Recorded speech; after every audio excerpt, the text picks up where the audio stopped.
was in middle school, it was known to myself and many of my friends who maybe were causing a little bit of trouble, who lived in the area, that this part of Hyannis was a place where many homeless individuals spent time and often slept right under this bandstand. So it's very suitable that we are meeting to talk here. Notice the no trespassing sign.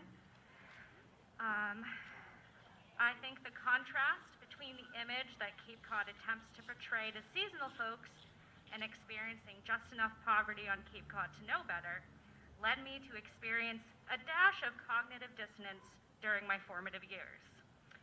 Additionally, just down the beach a ways, you can see houses big enough for 2, 3 families on any remaining sand dune resembling a hill, filled with old money, or just anyone else that actually makes at least 6 figures. We see you too, corporate landlords that raise your rent every year. I will go on to speak a little bit about the Cape Cod chapter of the Democratic Socialists of America and our hopes for the future of Cape Cod. But first, I'd like to talk a little bit about community care. If you have never heard of this term, let me elaborate.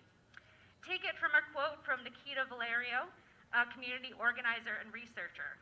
Quote, "Shouting self-care at people who actually need community care is how we fail people.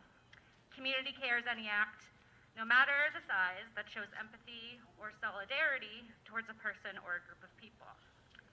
While I have heard self-care being used endlessly, especially in the past 6, 7, 8, 9, 10 months, I don't know,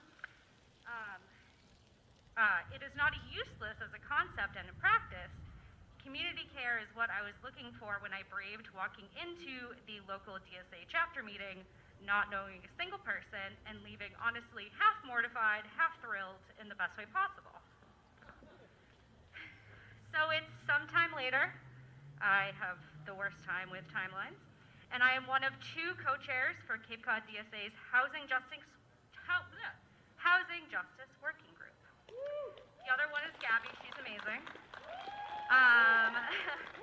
I'm too frazzled to name the rest of you, but you know who you are. We started off real academic, learning more about housing as a human right, and of social housing projects, which we are actively platforming and advocating for right here on Cape Cod. As the reality of mass eviction set in, we chose to create a resource guide and offer our support, as well as gather here today to build community connections, as evidenced by the great array of speakers that we had today. There are countless individuals who can be helped who can feel heard and valued if we empower each other to hold community safety. Cape Cod DSA wants leaders who are also stakeholders in our community, because we want people who live and breathe the work, and we need strong collectivist voices now more than ever.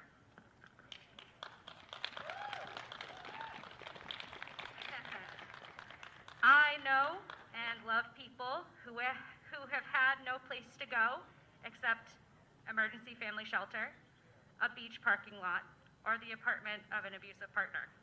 I know for a fact that you do too. We were not on equitable footing to begin with in all of our lives, even prior to COVID-19 and its impending long-term consequences. Protective factors such as being able to access a mortgage or rent that is actually affordable with the income people have. I think right now it's like $1,400, $1,600 average, like low.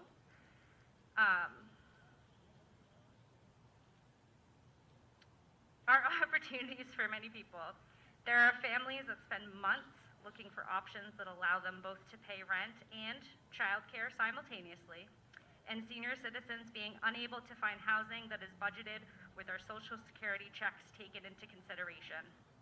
Putting evictions in motion during a pandemic will not only add to the chronic trauma of homelessness that we have either witnessed or experienced firsthand, but ensure even more people know what that feels like. Our kids deserve better. You deserve better. Thank you.